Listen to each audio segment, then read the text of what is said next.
So my name is Simone Senegals, and I work at the Indigenous Environmental Network here in Bemidji as our Food Sovereignty Program Coordinator. And my name is Caitlin Schuhart. I'm the Minnesota Green Corps member for the 2012-2013 year, and I'm serving here at BSU. So for about the past year, every Tuesday, or previous to this, every Monday, we do a weekly forum on sustainability here in Bemidji. And our topics have ranged from composting to beekeeping to renewable energy, all of those things. And actually I want to acknowledge Brett Cease, who's taking my picture right now, and it's actually been a partnership that Brett and I kind of started through our work. So through the Indigenous Environmental Network and through the Minnesota Green Corps, through the BSU Sustainability Office, and in partnership with the Rail River Folk School. We started this back in January, Brett, and now Brett is transitioning out and Caitlin is moving on in. So we want to acknowledge both of them and thank you, Brett, for all of your great work that you've done. So, let's see. I think that's it, and then... Yeah, so tonight we're really honored to have the presence of Senator Tom Saxog, Senator John Carlson, Representative Larry Howes, Representative John Purcell, and Rita Albright, mayoral candidate, here tonight. And Mayor Dave Larson would have loved to be here, and he sends his regards to everyone. He actually has a family engagement tonight, and he really did want to participate in the panel. So at this time, we're actually going to turn the floor over to our panelists and have them briefly introduce themselves, their position, and what brought them here tonight. Rita, do you want to start? Thank you very much. My name is Rita Albright. I am running for mayor of Bemidji, and I appreciate the opportunity to come over to BSU and say hello to students and talk about environmental issues. I've been in this town since I moved to Bemidji to go to Bemidji State University a long time ago, and the dorm that I was the RA in, they're going to demo, so it was a long time ago. Apparently the buildings are worn out. But I have lived in this town since then. I'm married to my husband Mike. We've had 2 children grow up here, and they're both grown and married. And I currently am the planner for Leech Lake Band of Ojibwe, one of their planners in their tribal development office.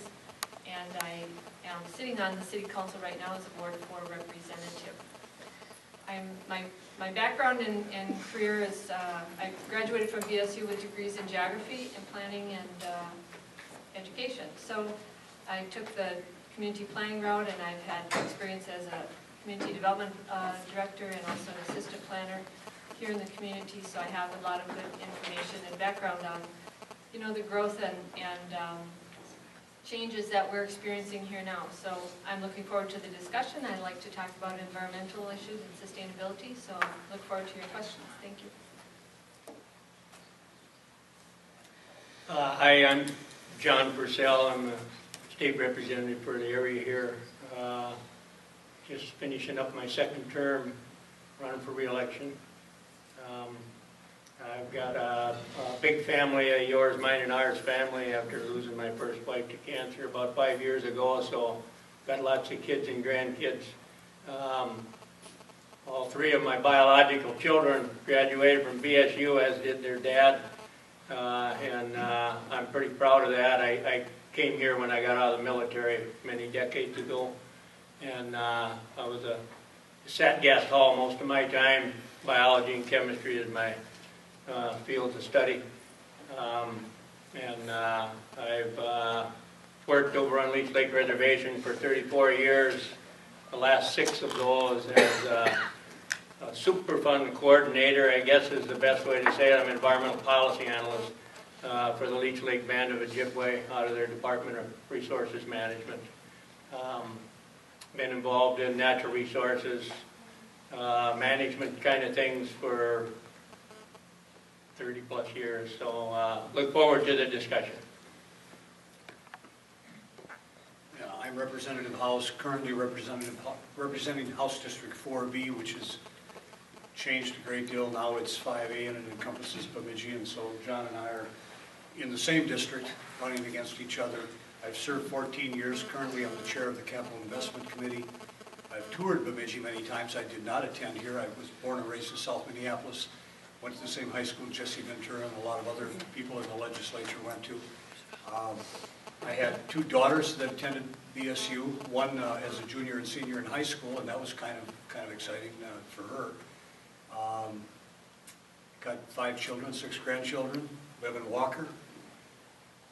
I like living in Walker, it's great, been married to the same woman since 1965. I can't say the years because, you know, men always forget. But running for re-election, and I'd like your support, and it'll be a good debate today.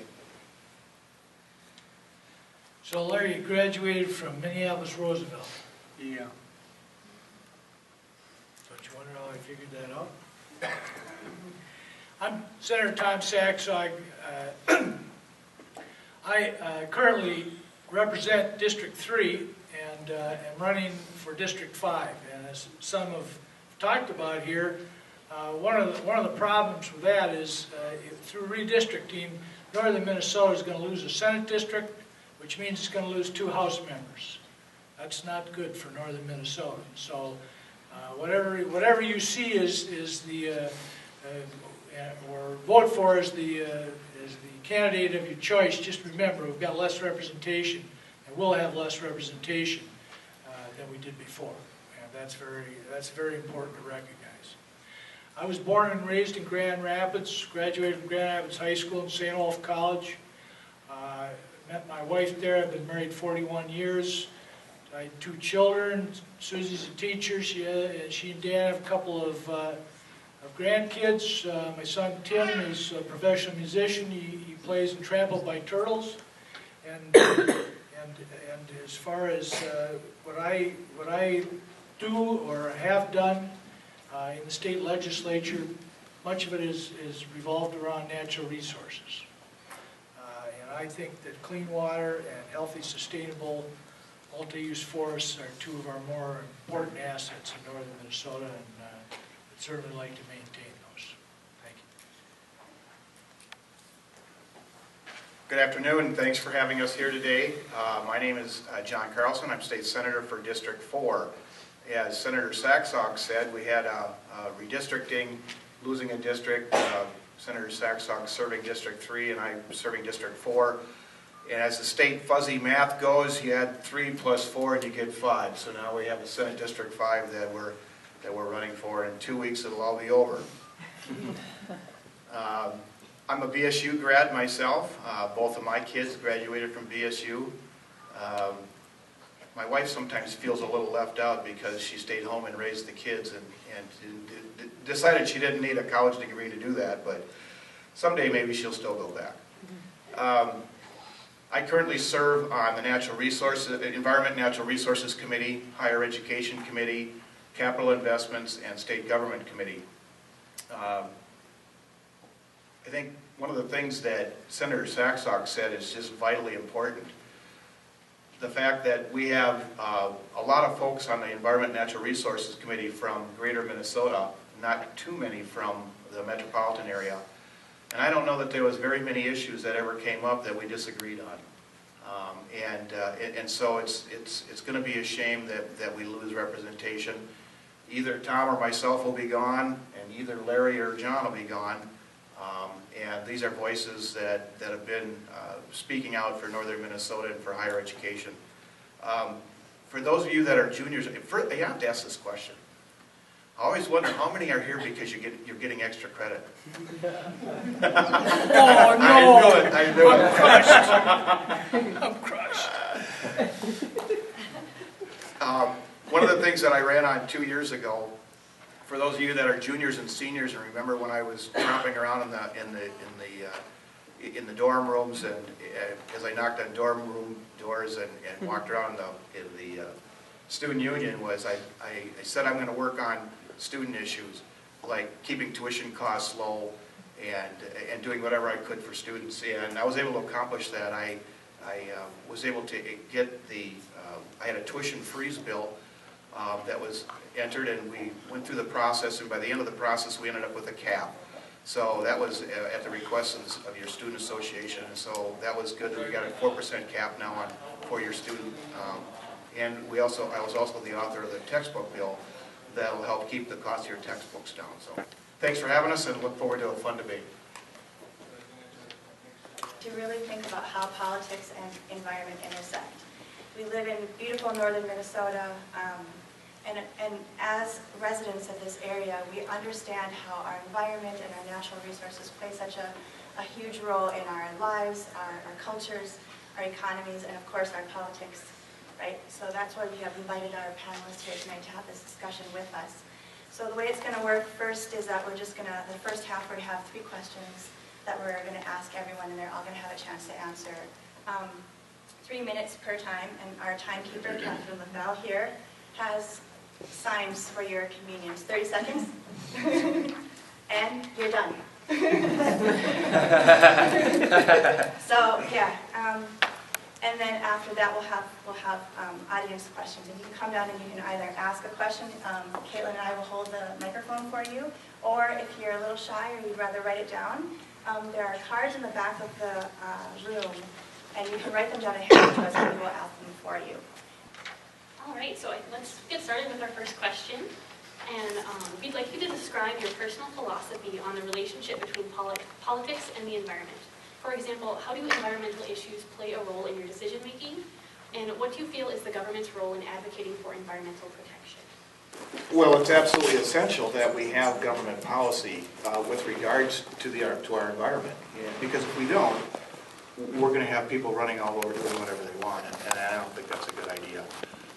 Especially here in northern Minnesota, where we have beautiful lakes and trees and all kinds of things that tourists come here to enjoy.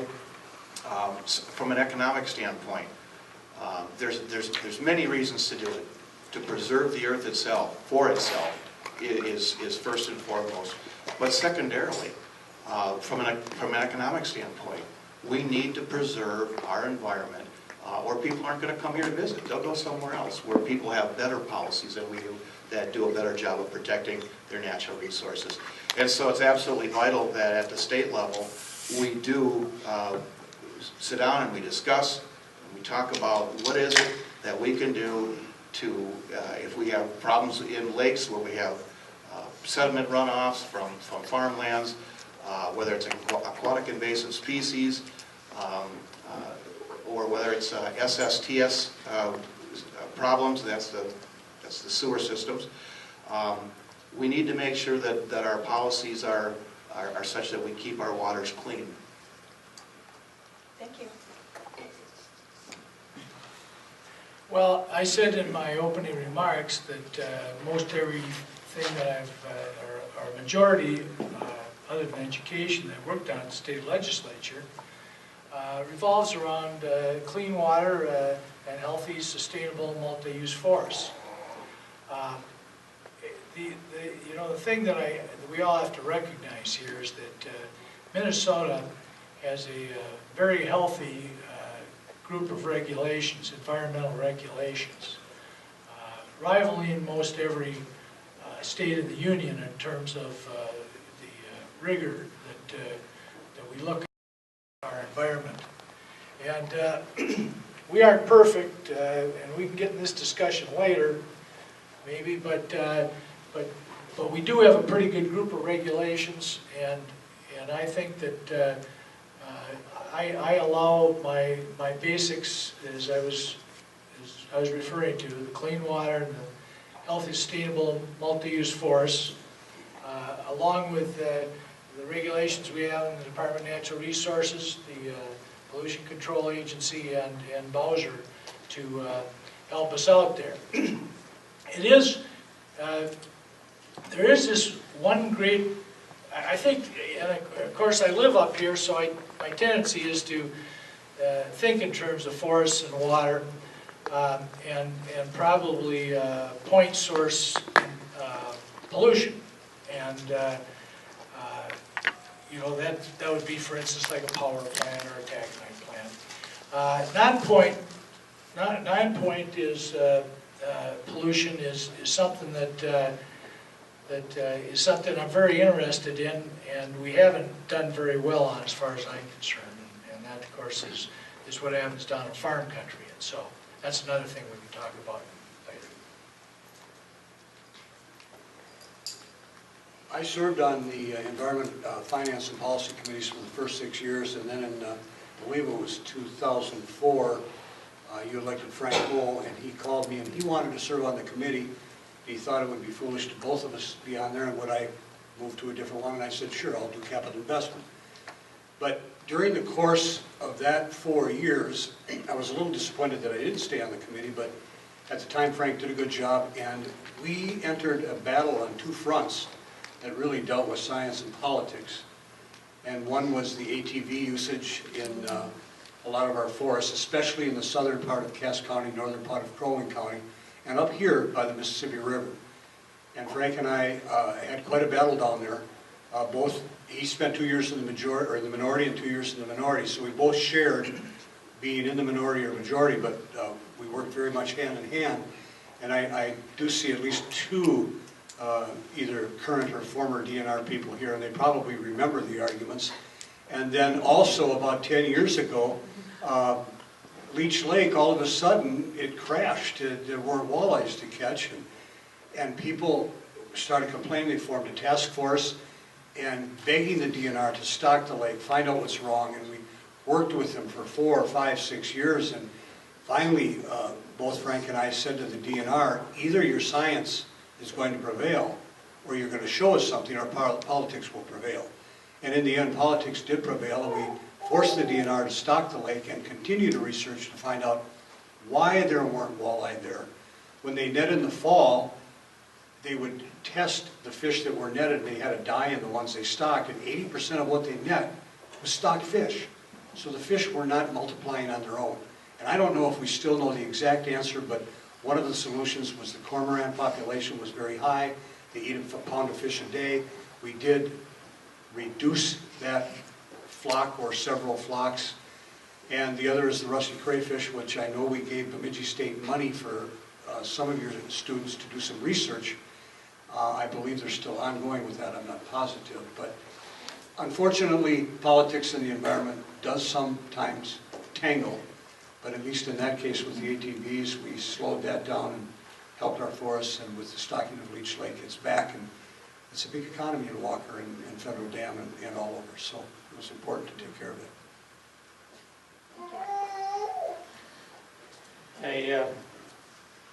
I think I'd be remiss if I didn't get in part of my answer a little bit of the history as I have understood it in my several decades of working in environmental policy. And I want to say first off, those of you that are looking forward to getting into that and being advocates, I mean, remember the word sustainability. That's a big word and it has different definitions. Remember too, being it for the long haul. President Carter had solar panels on the White House. Some of you know that. They didn't last through the Reagan administration because there were politics. And we knew we needed to get it. We'd just gone through an oil crisis in the 70s. I realize I'm talking about history that you, hopefully you're studying this stuff somewhere in your environmental policy courses. But I mean, it's instructive to go back and look at history since we started getting serious about environmental policy in this country and in this state. And it started with the United States and going back to the Endangered Species Act, National Environmental Policy Act, 68, 69, respectively. Clean Water Act, 72. We didn't get serious about clean water until 1972 in this country. I mean, really serious about it.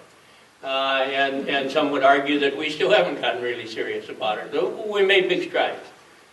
But one of the things that that I've endeavored to understand in environmental policy is in my daily job, in my day job, as well as in my political job, is this thing cost-benefit analysis. And we know that in large part that depends on who's doing the analyses. And, there's a lot of subjectivity there, what kind of parameters you're going to put into that. But that's driven environmental policy in this country and this state over the last 40 years or so. So we need to bring that to the forefront. Cost-benefit analysis. How much does it cost? We put the dollar sign out in front, and if we're making adequate money, or whoever wants to do something, and it doesn't cost too much to to put in a new sewer treatment plant, then let's do it. But how clean is clean? How clean do we want it? And so we go back and forth on that, and we keep learning. And that's the big thing for us, is to stay on the learning curve about how we do. It was brought up earlier about clean lakes. And we've done some good things with cleaning up water bodies. Our challenge is to keep clean the ones that aren't already dirty. It's interesting that they should invite a city mayoral candidate to sit with state policymakers, and I think it's really cool because, as you can tell, they're thinking at the macro level, and what they do down in St. Paul often affects us here at the micro level in the city. And so I'm going to address the question, which was, describe your personal philosophy on the relationship between politics and environment. For example, how do environmental issues play a role in decision making? So speaking on behalf of myself as a city council member and some of the decisions that we have and the rules that we have to follow based on what's done in St. Paul, a couple things I'd just like to highlight. When you talk about the relationship between the environment and politics, it usually is focused around development. So if a property is going to be developed, or a trail is going to be developed, or a business or an industry is going to be developed, a water treatment facility is going to be placed on or I should say a wastewater treatment facility is going to be placed on a water body. So some of those kinds of things are where we have that nexus between politics and environment at the city level. An example of a rule and reg that the state has given to cities the size of Bemidji is something called an MS4 permit, which is a clean water thing, and that is a permit that we have to have for our storm sewers. So all of the streets that have grates and water, it rains, it comes off of your lawn or your driveway and it goes into the storm water. We have rules about that in a permitting process that we have to follow. And those are the kinds of things that the state tells cities that they have to do. Didn't get any money for that, by the way. I don't know if you would call it an unfunded mandate, but we certainly respect the fact that in Bemidji, it's in our best interest to have a good stormwater plan and follow that permit, which is an MPCA permit, by the way, so that we protect our river, Mississippi, and our lake, several here in our watershed in the city of Bemidji. But when I think about the kinds of things, how do you make decisions about environmental policy, I have to say I wrote down something that John Purcell said, and that is cost-benefit analysis. And sometimes that's difficult because it is not always a quantitative amount. Sometimes it's a qualitative decision, and you have to be willing to make the decision, do we want to pay up front now for a benefit 20 years down the road? For example, when the solar panel was brought before the city council, I was a lone voice, I think. Maybe there was one other one to vote for that, but it was a 15 or 20-year payback, but we had to invest now. So sometimes that's the issue that we have to look at. Some of the things that I think about as a planner when I think about Catherine telling me that my time is up. I'm just going to say, thinking about impervious surfaces, can we have pervious pavers in parking lots? Can we have narrower streets? We don't have to pave so much of paradise. You know, how do we, I'll get to some of the others. Sulfide mining has been a contentious issue in Minnesota, as has the presence of further regulations on limiting mercury emissions from coal-burning power plants. So the question to the panel is, how do you negotiate the conflict between the environmental threat that these practices pose to Minnesota's environment and the economic gain that they might provide? So kind of the bottom line is, how do we sort of balance our need for economic growth with concern for the environment? Okay. The fact is that that it is in a district that I represent right now that there is a huge power plant over Clay Boswell and Cohasset, and I represent the Western Mesaba Iron Range, which although the Western Mesaba doesn't have any copper nickel mining right now, is doing many different things and is part of the Mesaba Iron Range. And first of all, I guess I'd say that sulfide mining, what we're really referring to is copper nickel mining. You know, you could really call iron mining sulfide mining too, because, you know, you're really involving the hematite or the taconite that you're using involves sulfide to it, and it's all kind of involved. So, but I think that there's two things that we can remember here. Is then, as I said earlier in my comments, Minnesota really does have some very strong environmental regulations about mining, about copper nickel mining, about iron mining, about burning coal, and I feel really pretty good about them. Having grown up and being a little older than most people here in northern Minnesota, and seeing a power plant like Clay Boswell, where the people who worked at it originally had to have a particular work car that they'd go out there because the acid rain would take the finish right off the car. Or growing up and having red dust blowing down the streets from, you know, the open pit iron mines, and you know, it's, you know, those are the kind of things that you just kind of put up with, but you shouldn't necessarily have to, and you don't have to anymore because of our regulation. Again, I say some of the strongest in the whole United States.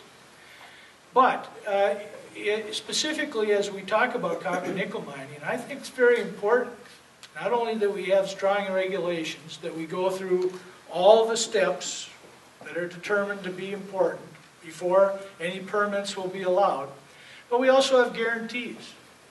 So that if for some reason something happened that caused some pollution that we didn't see, that the money would be there to correct it. So I think regulations are very important when we're talking about whether we're talking about coal plants or whether we're talking about sulfide mining, and guarantees to any damage done is the other important thing. Thank you.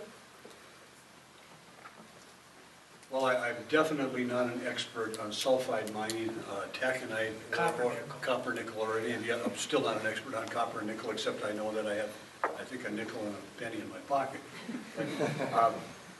But my concern is fairness, in that we need good science. We need good politics to look at the good science. Unfortunately, there is good science and there's bad science, or someone taking good science and making it shift to another side and making it look bad. I know, I can still hear Representative Rukavina from the Iron Range standing in the House floor complaining that a wastewater treatment plant and a milk producing facility can put, and I don't know that, John will know this right off the top of his head, a certain amount of parts per million, whereas the mines are asked to be like something like 12 parts per million, where the milk plant and wastewater treatment facility can have 12,000 parts per million to get a permit, but the mine can't. Somewhere there, the scientists have to figure out what's the difference? Why is it being held to such a low number on the mines and such a high number on wastewater treatment or a milk producing plant? That needs to be figured out. And one of the reasons is, what I hear a lot is because of the wild rice. And if this is affecting the wild rice, then obviously we have to contain it. We have to have restrictions. But we need to know, is that what's affecting the wild rice or not? Or is it overharvesting? Or is it something else? Septic systems that are leaking, which I know they are many places, because you can see it. If you go around the lake, you can see a little milky water by the shore, and you know someone's still got a kitchen sink that's draining straight into the lake. I mean, I can point them out to you, but it might be somebody that's in the room right now, who knows? But we need to be careful. We need to do the research, and I know people are tired of listening on and on about all the research and about all the science and all the politics, but sometimes it takes time to make good law, and it takes time to make good regulations. And I think having clean waters is worth the time. Okay.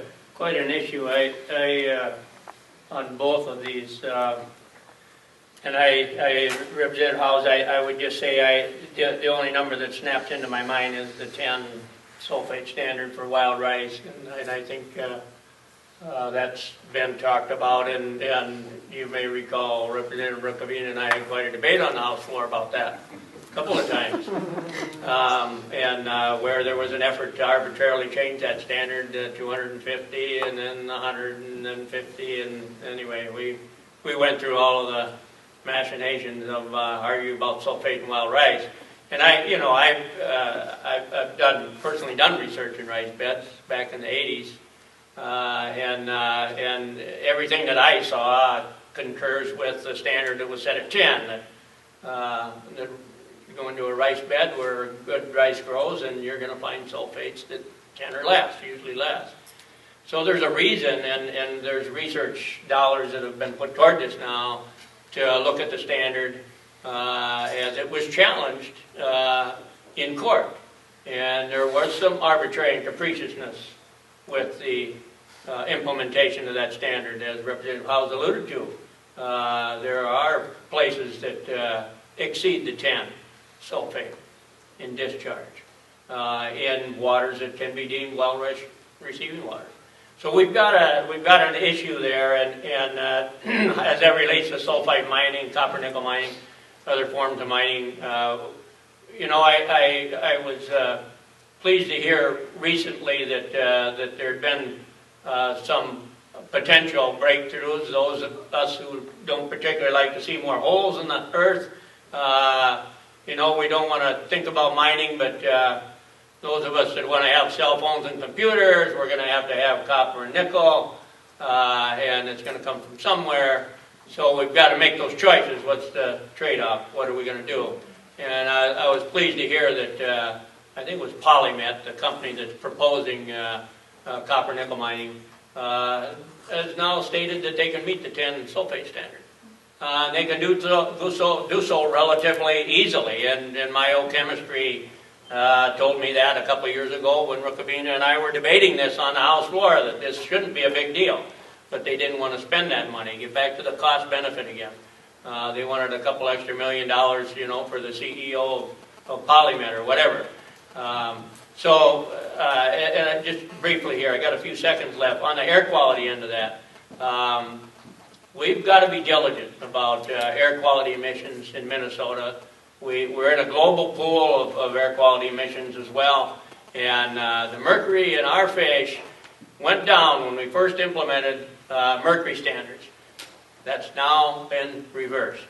The standards are the same, but mercury in fish is going back up. So we've got to rethink what we're doing in this global economy, and how are we going to make sure that walleye in Minnesota, it's great to have them, as was talked about in Leech Lake, and they're stocking them, but are we going to be able to eat them, particularly women of childbearing age and children? That's the question. This is one of those macro level questions that doesn't really fit with the city's decision-making, but I just want to comment about, part of the question was, one of the contentious issues is regulations on limiting mercury emissions from coal-burning power plants, and that's what Representative Purcell just spoke to. And I just want to touch on that by saying that Bemidji is really dependent to a great extent on our tourism economy. I think in Beltrami County we have, over $4 million in tourism. It could be even more than that, I'm not sure the number. But we have a lot of people who are employed because of tourism and fishing. We have a lot of hospitality industries and others. And we need to make sure that the lakes up here, not just Lake Bemidji, but all of the lakes in our area are fishable. And we do have mercury advices, maybe even one on Lake Bemidji for pregnant women, it's possible. Every lake in Minnesota has a mercury advice on it. Yeah, so that would be my concern as a city council member, thinking about economic development and how are we going to protect our tourism economy here in our community, which is so very important. And so I don't know the answer to that, but that would be one of the questions I would be asking.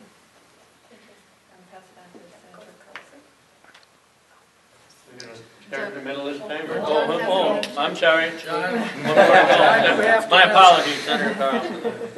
Way to work together, Kyle. By the time you get down to the last speaker, I think you've pretty much all heard it all already. But I will just mention a couple of things. We really have to find a balance. And the balance is this. If we cannot sustain our environment, then we lose.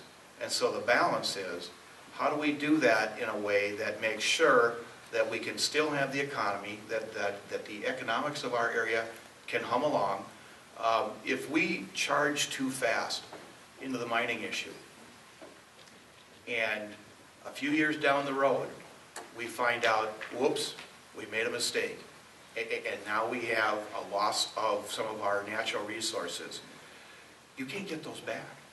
Or if you do get them back, it takes an extremely long time to get them back. And so now what we've done is we've traded one job for another. We've traded a mining job and we've lost tourism jobs. And then we have to stop the mining because we recognize that we have a problem. And now we can't fix that problem overnight. And now we don't have the mines anymore because they had to stop. And then we lost the tourism dollars. And so it's really, really important that we get this right. And that's why we go through the EAWs, the EISs, and all of that. We put some money in last year's budget to fund a new study to double check that 10 parts per million on the sulfide in the water to make sure that that wasn't, is that the right level? The number came out in the 1970s. And I'm not a scientist or a biologist like Representative Purcell, but my thought is things change all the time. We have new things come up in science all the time. And so as we put all of the new things that we find in science into practical use, maybe we find out that it should only be 5 parts per million. Maybe the new study finds out that it's 50 parts. But whatever it is, we need to make sure. I'm a consumer of wild rice. That's the grain of choice for me. And so the last thing I would ever want to see is anything that's going to harm our wild rice beds. So I would just say it has to be a careful balance. Do what we can. If we can do the mining and do it in such a way that we have proven that we can do it environmentally sound, then great. Then let's keep those jobs in the United States where we have higher standards than sending those jobs and sending those mines into South American countries, into China, where those regulations are very lax, and they're not going to watch out for the environment. So let's do it here, and let's do it environmentally sound. Let me just say a quick thing, because I think everybody here is going to agree with this. We have a rule that comes up in government quite often. It's called the rule of unintended consequences. And John just pointed to it. It's that PolyMet, who's the first company that's going to apply for this permit for copper nickel mining, it just said that they don't have a particular problem with 10 parts per million. It's the iron mining companies that have been there for all these years, and the city's sewage treatment plants that are the ones that are right now that are in trouble in terms of being able to meet that. So that's kind of unintended consequence. Thank you. No, I do. He's next. Yes, sir. All right, we're now going to move on to our final question. Bemidji recently had a visit from the Minnesota design team who helped us in developing ideas for our city's comprehensive plan. What do you envision when it comes to sustainable growth for northern Minnesota? What policies or environmental practices would you like to see implemented that would not only protect our environment and fight climate change, but also be beneficial economically? Would you like to start? I guess what I've said on the House floor many times, and take this with a grain of salt, is that we build a 40-foot high concrete wall with barbed wire on the top around the 9-county metropolitan area. And we see if people want to pay to get out or pay to get in. My money's on they'll pay to get out. That money will go to northern Minnesota to clean the water for us and take care of it. That being said, I grew up in South Minneapolis. Married when I was 18 years old. We lived there about 3 or 4 years. We had 2 children at the time, and we moved to Hugo, Minnesota, which is a farming country at that time. It's now built up. Because we wanted to have open space, outdoors type of place to grow and raise our children. Then we had to move to Chisago Lakes because it was getting too crowded in Hugo. And then after a few years, we had to move to Hackensack, and then we moved to Walker. And it's great to live up here. People want to come up here, and they want to spend time up here hunting, fishing, bicycling, kayaking, a multitude of things. We are so fortunate we can go out our back door and do that. It's awesome. I don't know what your report said for Bemidji, but I certainly don't want to be the one to say, we're going to, and this is one for for the Mayor Wannabe, is, with all due respect, is I don't want to be the one to vote on a bill or a city ordinance that says we can only build high-rises now because we're going to live vertically. Because we don't want to spread out into the hinterlands anymore. We want to keep it natural. I don't want to be the one to have to make that decision, but they are talking about it in Minneapolis and St. Paul. It's a little scary. I don't know the answer to that, except that Minnesota has a lot of public land. A lot of people complain about it. But we have public land because people can use that public land. And if they use it correctly, we'll always have it. So sustainable growth would be moderation, keep our natural public land intact as much as we possibly can so we can continue to enjoy what God gave us in this great state. Thank you. I think the question that this is the question when I wrote down policies for sustainable economic growth. I don't know if I think I got the gist of it, but this is what I want to say. It's almost an oxymoron. Because what is sustainable economic growth? Economic growth is dependent on population growth. How far can we go with this? Some of you studied Mr. Malthus and his Malthusian theories, and you know, if you haven't, go check them out because there is a carrying capacity.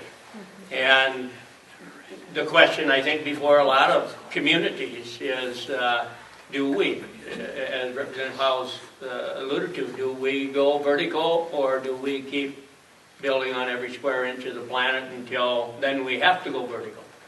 That's a tough thing. I mean, you know, people selling real estate, they want to keep selling real estate. People building houses, they want to keep building houses. You know, we're talking jobs for some segments of our economy for some people. And I would offer to you, but every one of us has somebody in our family that is engaged in one or more of those occupations. And so this, you know, it's going to hit close to home. There's not an easy answer to it. I would just challenge you all to keep challenging us on this question. What is sustainability? What can we actually do? Put it into the energy context. What can we do to sustain ourselves with energy? We know there's a finite amount of petroleum, contrary to what some folks think that the good Lord makes more of it every day. It ain't happening. There's a finite amount of that. We've got quite a bit of sunshine. We can convert that to energy and use it as we need. Not convert it, store it and use it as we need. Somewhat convert it. But these are the challenges for us, and to me, it's the policies that are going to lead us towards sustainability. What it means to me is how can I personally be as sustainable as possible on my time on the planet and set that up for future generations, because the questions that you all, that are students here, are going to have to answer is, okay, how many kids am I going to have? How am I going to support them? What are they going to use? They're going to drive electric cars? They're going to drive, gasoline-powered cars? What do you think? Probably electric, you know? So these are the challenges, and it's up to us to hopefully set the stage for you, but keep asking the question. So the question is, what do you envision when it comes to sustainable growth? So I'm going to talk about sustainable growth at the city level. And as a planner, you know, one of the ethics standards that I try to uphold is that we're going to look at sustainable solutions for our communities. So I'm just going to throw out some ideas that are sustainable solutions at the planner level, at the city level. One is that we do infill development. So if the land or the lot has already been impacted in some way, let's go there first rather than going to new green areas that haven't been developed. And a couple of things happen then.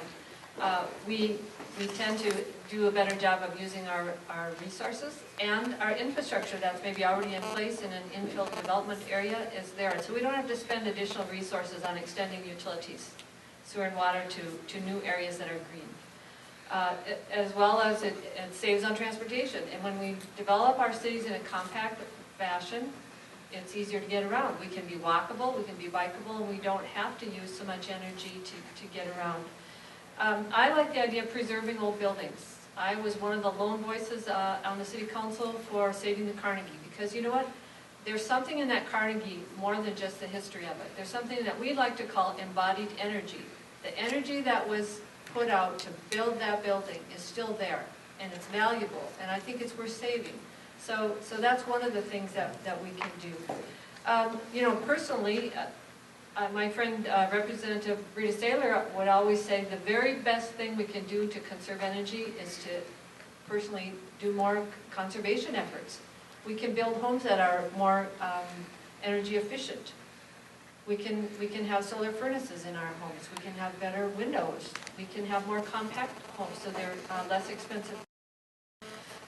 We can have ordinances in our community that would protect things like our green spaces so that our tree cover, which is really an important resource in our community, can help cool that heat island that is a natural occurrence when you have a lot of paved surfaces. So it'll always be warmer in downtown Bemidji than it is out on the edge.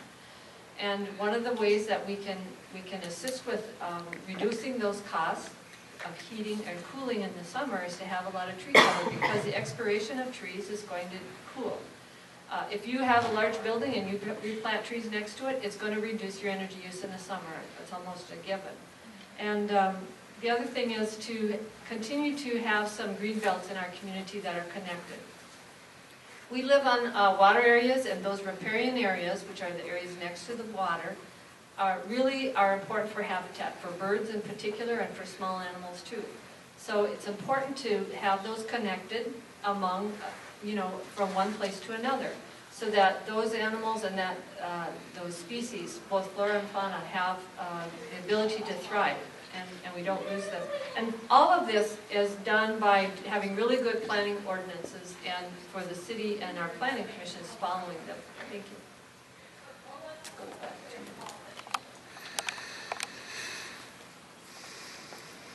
I'd like to give 2 minutes of my time to Ms. Albrecht because she's really good at this. And I think she was on a roll. I really do. And I think, seriously, I think going back to this macro versus the local unit government level that we talked about, I'm glad they finally had a question that was right up your alley, Rita. Because what we need to do at the state level is to set the standards for air and water standards, set those standards, and then let the local units of government do what they do best. Because things aren't the same in Bemidji as they are in Golden Valley. They're not the same in Albert Lea as they are in International Falls. Things are different. And I think that each community can find its own way to make that sustainable growth go forward, given the resources that they have, given the demographics that they have. So we have some statewide regulations and some protections for our natural resources, and then let the local units of government do their job planning, rather than the state trying to tell every local unit of government what they have to do in their location. So I think, I think Rita had some really good ideas, and I think we need to get out of the way of the local units of government sometime, other than just maybe having some broad overreaching regulations. Well, we're a natural resource-based economy, and most of that revolves around forestry and tourism. And twice now I've said it, what I believe is a healthy, sustainable, multi-use forest. And healthy, I think, is self-explanatory. Sustainable, well, I think that's a well-managed forest, one that's healthy, that the proper amount of timber is taken out so that to prevent that forest from being taken over by either disease or fires. And multi-use. It needs to be used not only for forestry, but for tourism. Wood manufacturing, I think somebody even talked about it here. You know, wood manufacturing is another way of sequestering carbon dioxide, and we need to be thinking about that. It's a great industry, it provides jobs, but as far as the environment goes, it's one of the ways that we can prevent that carbon dioxide from getting into the atmosphere. And as far as tourism goes, I've spent my whole life working on trails, whether it was cross-country ski trails in Sugar Hills or the Mesaba Range Trail, and I believe that what's happened over here is and between here and Brainerd, down Larry's territory is all great. It's been a industry in itself, the tourism industry. It's green. You know, we aren't burning anything, and so I think the future for up here with our natural resources in both the forestry and tourism industry can lend itself very well to a beneficial environment and economy.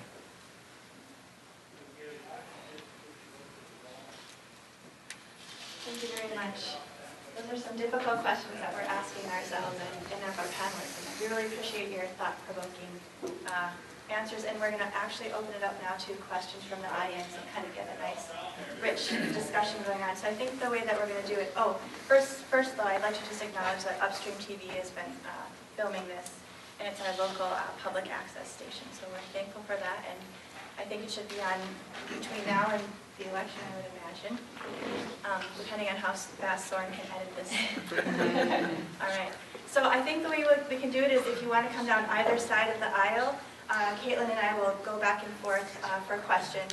And again, if you wanted to ask questions that you wanted to write down on the cards on the back, just bring those down and we'll ask them for you. All right? So for the next 40 minutes, 40 to 45 minutes, we're going to go ahead and have a discussion. So who's our first ready person? And also, we just want to ask that you keep your questions sort of brief, no soapboxes down here. We're actually wanting to ask questions. So thank you very much for that ahead of time. And Tony is going to be our first person. Okay, thank you. Thank you, all panelists, for being here this evening. I'm sure you're probably aware, but I don't know if our audience is, but on October the 18th, the DNR Commissioner issued a news release that said, drought conditions straining states' water resources, DNR urges conservation. He goes on to say, water is essential to our economy, our natural resources, and our quality of life. Drought conditions are sobering and call for a collaborative response. And then also, it can take many years for groundwater levels to bounce back after a drought, even when the state's surface waters appear to have recovered. So I'm wondering, what you think about this whole issue of the drought. Is it something that's really macro level, bigger than what you can do on the state level? I mean, do you really think that there's something to this global climate change thing that's affecting us, or is this is not an anomaly that we're having a drought here? And considering that 70% of the country was in a severe drought, this last summer. And it shows that temperatures are increasing. What can you do on a state level to address, I'm not saying global warming specifically, but the condition of droughts and lower lake levels that impact our economy, natural resources, and things like that? And what do you do on a local governmental level, or maybe what do you expect from the state to do to address those? Did everyone in the audience kind of get the gist of that question? We're in a drought. So we just want to kind of think about how do we deal with this. Here we are in Minnesota, a land of 10,000 lakes, and we're dealing with drought, and that's something very serious that we do need to deal with. Is there anyone on the panel who would like to start? I think it's my turn to start anyway, so might as well. Yeah, it's pretty serious stuff. I think a lot of us are seeing the bottom of some of these wetlands that we haven't seen since at least '88. And those of you that recall the drought of 1988, and that was pretty serious. And then we went into the '90s, and we had three, as I recall, 100-year flood events over in the Red River Valley. So we're seeing some significant swings, and you know, those who looked into the global warming science, and I don't know too many folks on the planet that don't accept now that there's some global climate change stuff going on, that you can't pin it to any weather event, I would argue. But we're swinging, and when we start swinging, that's what we expect to see, is what we are seeing. So, well, what can we do about it? I'm going to bring up one specific, because there is a good case in point, and I think it's White Bear Lake. If you've seen that, it's been on the news. I remember it was at the legislature. It was some talk in the hallways at the legislature. What's going on with White Bear Lake? Down by the town in the North Metro there.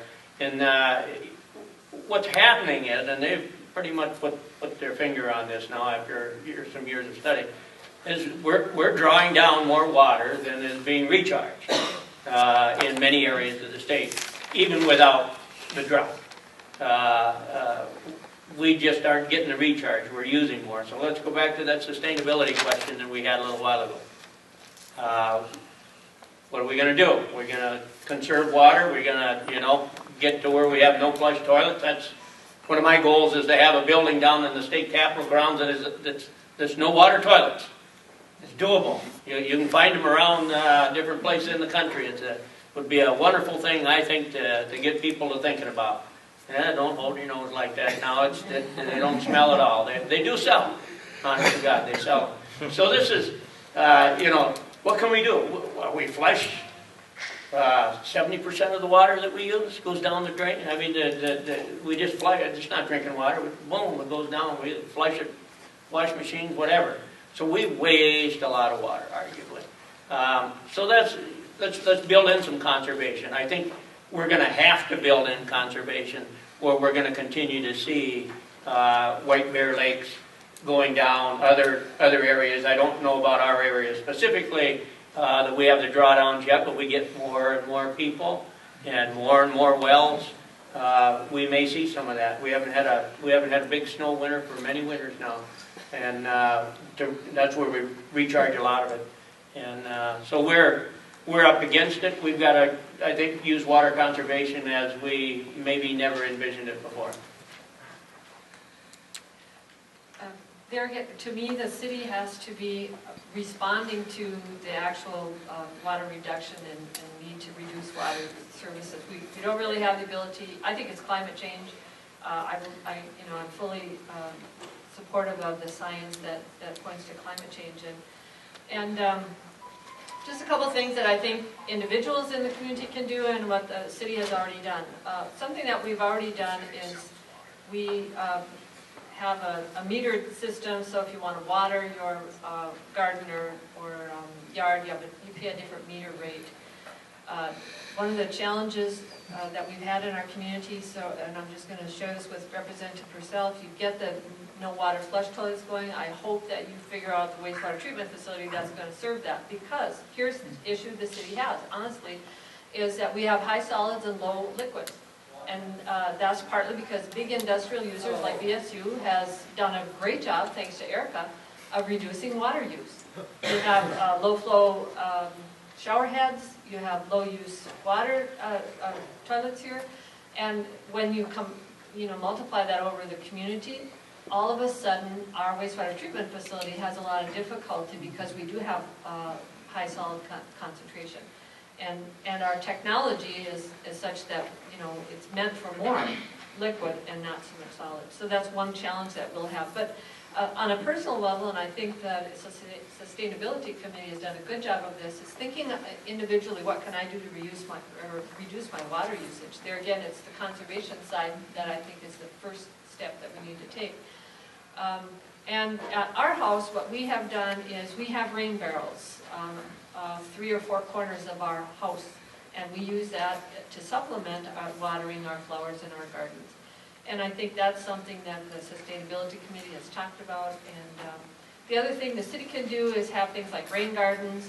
We have curb cuts instead of having water go into the stormwater system and into our lakes. We have curb cuts so that it would water the trees and vegetation in a central a green space in a parking lot. And then finally, just to share that the city's water does not come from the lake or river, unlike a lot of communities. Ours comes from aquifers in the ground. So we don't have to draw down Mississippi River, Lake Bemidji, or Lake Irvin to get our water. Will you indulge me to answer No, the I'm mayor's sending question it real now. quick? Okay. Now, how are we going to do that wastewater treatment facility? Well, I just, Yes. the waste is dehydrated and it won't go into a sewer system. Yeah. And just so you know that if you all don't want to answer each and every question, that's fine as well. But you can. Feel free to. Well, I was just going to say, whether we're talking about use of water, which a drought brings on, how much water should we be using? How much oil should we be using? What should we be doing with our air? So how do you take care of those things? I think those solutions are, if we were all just sitting around here, well, we're just going to not use so much oil and we'll not use so much water. That's never really done it. Our friends over in Europe, have kind of got it figured out a little bit. They're particularly with oil, they just charge more for gasoline, and ultimately they don't use as much. And I wouldn't be surprised if they've got some of the same solutions for water. We seem to have an unlimited amount of oil, and in northern Minnesota we certainly have an unlimited almost amount of water, it seems. And until we decide on ways that we're going to force ourselves into conservation, I think we're going to have these problems. And I'm willing to concede that the dramatic changes in the weather are something to do with global warming on a long-term basis. But on the short-term basis, it's that we're just overusing our resources and need to be limiting ourselves. Tony, that's a heck of a question. As powerful as some might think positions in state and federal government are, there's not a lot we can do about some things.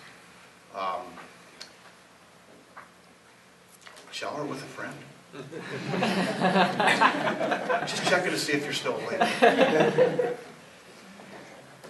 I think what we have to do is no matter, and I'm not a scientist, so I can't tell you for certain whether I believe that global warming's causing this or whether there is, so that it's there for our kids, our grandkids, and their grandkids.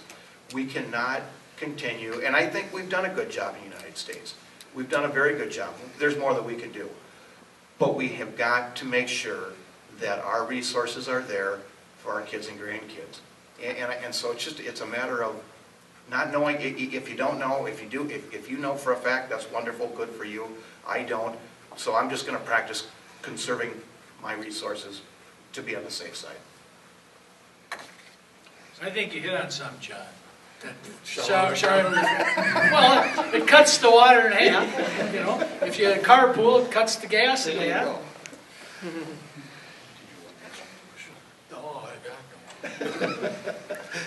Well, I'm going to answer it the best I can. I don't want to debate global warming with anyone, but I have seen several times over the course of this last spring and summer that there were some that were blaming global warming on the tornadic and heavy thunderstorms that we've had throughout the South. Now, if that were the case, I would think we'd have more water if they were blaming the tornadoes and the heavy thunderstorms and the hurricanes on global warming. But that being said, I think our water levels are more cyclical, although I know the aquifers down in the metropolitan area, they are concerned about them. They are going low. I know White Bear Lake, the last news I heard from them, it's receded again. And now they're trying to, or at least they think it's because of the aquifer underneath that area, the metropolitan area, St. Paul side, is shrinking and it's drawing down White Bear Lake. I don't know. That's what people are saying. But I know years ago, back in the 30s, we had the Dust Bowl. There was no rain anywhere, drought everywhere, our lakes were receding. And now we have, is it North Dakota or South Dakota, where we have Devil's Lake growing and growing and growing. And I don't think we have an answer for that. So I'm going to put my trust, God, I'm not going to say this. I'm going to say it. I'm going to put my trust in the DNR. You heard it here first, folks, because you're the ones that are assigned the task of protecting our natural resources. I can't do it. I can conserve, but where I live, in Walker, we have a lot of water, a lot of resources. I have a well. Do the Twin Cities folks down there use water too much, water the grass? But wouldn't you, when you water the grass, doesn't it go right back into the ground and eventually get to the aquifer? No. I don't know. Well, somebody, an expert, we got an expert in the crowd.